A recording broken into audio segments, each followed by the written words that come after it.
Welcome to HR.com Live. This podcast is produced by HR.com, the #1 destination to help 1.7 million HR executives maximize human potential and drive extraordinary business results. Good afternoon, everybody. Welcome to my HR.com podcast. My name is Dr. Patti Fletcher, and I am the Chief Disruptor and Equity Advocate for the workplace here at HR.com. And I am on a mission to disrupt the way work gets done at every level and every function of the organization. In this episode, we're going to be talking to my good friend, Kouros Behzad, about the vital impact that data plays in shaping the future of work. Kouros is a product marketing expert on this topic, most well known for driving compelling go-to-market strategy, as well as driving execution.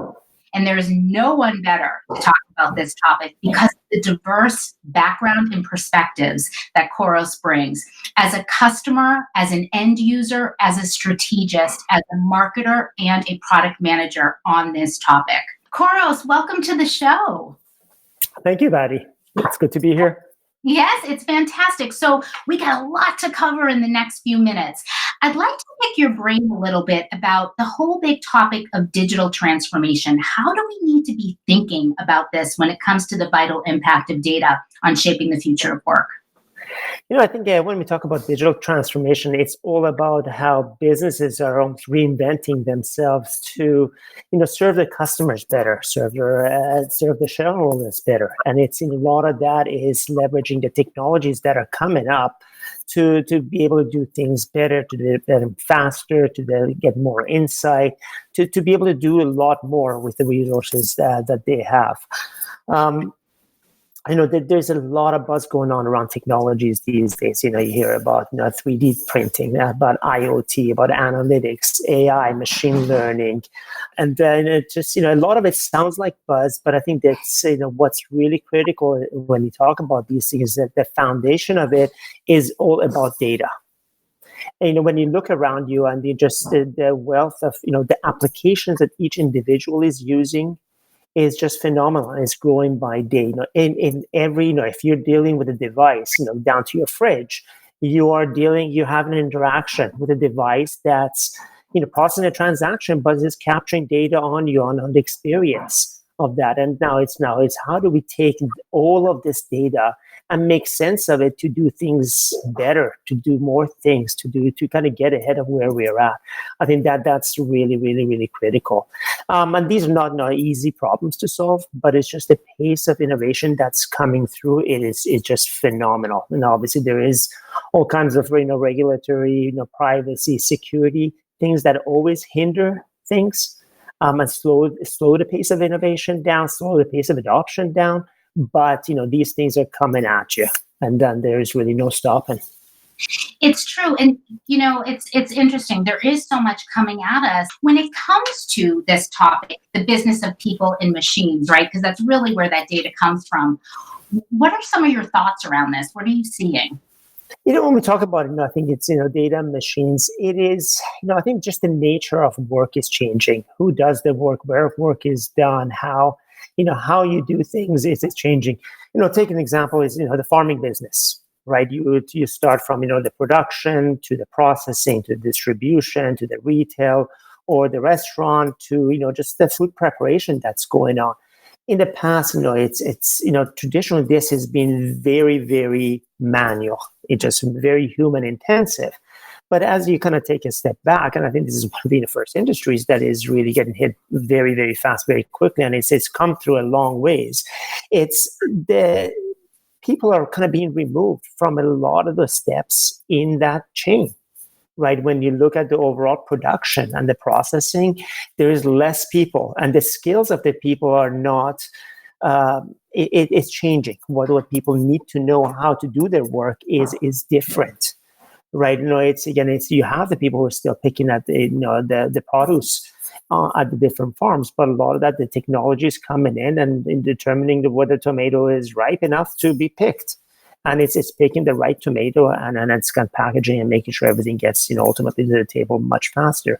So the whole concept of the technology and all that is coming through, and it is in some cases in replacing the people. But now, where do those people go? How are we going to reskill the people to do these jobs of the future, to actually manage the technology? Take a machinist, for example. A machinist is usually traditionally very hands-on, very mechanical work, but those folks are getting retrained to use all the digital, the computer interfaces to actually get the work done. So people need to shift and reskill on the work that they're doing. That is such an important point. I get asked a lot, as I know you do as well, what's going on, right? The majority of jobs are going to be replaced by machines. What do we do? And I think every industrial revolution is marked by those types of questions, right? You brought up Absolutely. Right? And my God, look at the financial world. You and I have not read a hold, sell, or buy report that was written by a human in a really long time, and yet none of us really know about that. But I think what I'm hearing you say, Kouros, is that jobs aren't necessarily going away, but they're evolving, and therefore there's an upskill. Is that a fair thing to say? Absolutely. I think it's when you look at any organization on its own, on the technology, an IT organization, they're constantly reskilling their technology. They're upgrading their technology. And I think it's an organization, a company constantly does restructuring and rebalancing of their portfolio of people. Right. And all of it, it's the same thing. And I think as an individual, you also, I think, need to, you do rebalancing of your, financial portfolio. Why not your skills portfolio to kind of bring it up to what's current? And I think that really has to happen on an ongoing basis, at an individual, at a team level, at an organization level, at a technology level across the board. I never thought about that, Kouros. You're absolutely right. We spend so much time investing in the machine. Sure they have the right upgrades. But what about the people? Which brings me to my last question for you.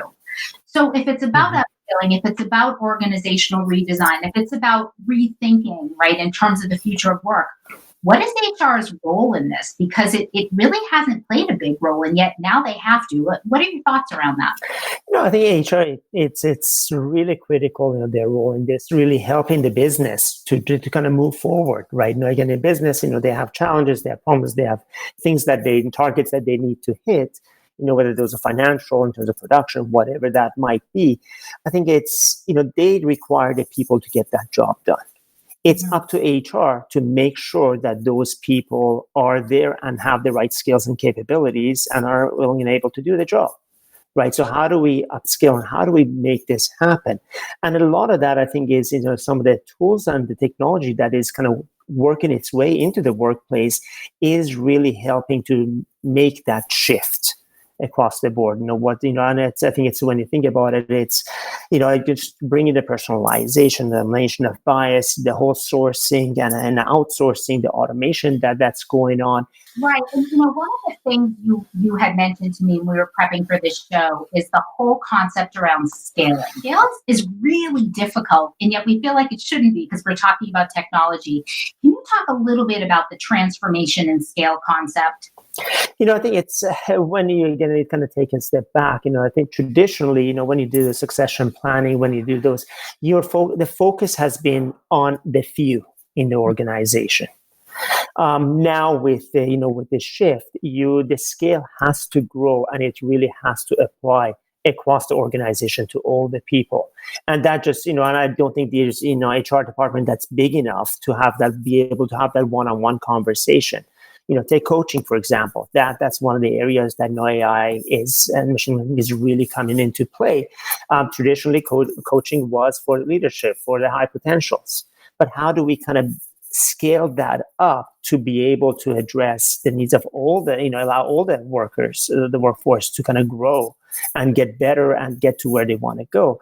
And I think that's really where this technology can make a difference, to kind of shift and complement, and this digital assistant concept that kind of help to drive, and help people move forward. It's interesting, right? Because we have the scaling challenge, but we have that at the same time where one size fits all is a concept we know that has no place when it comes to of work, right? So you talk about the pathways that we need, and what role does data play in enabling that scale at the individual level? What do those pathways look like, and how does that help with the reskilling? What are some areas people should start focusing on for reskilling?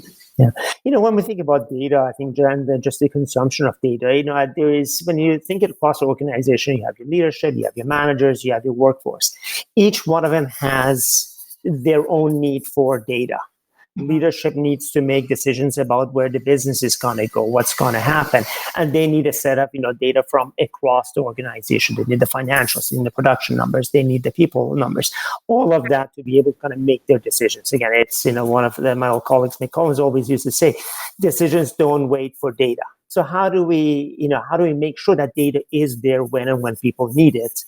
And it's right, it's in your face, it's available in your hands to be able to make those decisions. So that's kind of at, the leadership level. At manager level, it's a different set of questions that need to get answered. Help the, managers, again, get rid of the admin stuff that's on their plate, automate a lot of those, allow them to see what's going on with the teams, how to support their teams, how to remove the blockers, what are the different aspects, what's coming up, just having that full visibility to make those right decisions and allow the team to do their job and grow at the same time. Right. And then on an individual, employee perspective in the workforce that's out there, they need to see, how can I grow? How can I do better? What other jobs are available for me? And this is, kind of making that technology available for them in their hands so they can see their journey. If I want to be like Patti, what kind of training do I need to have? What kind of network do I need to build? Right? Who can be my mentor? Who can coach me through the process? If you have all of that and, just in your hands without having to go dig for it again, you don't know what you don't know.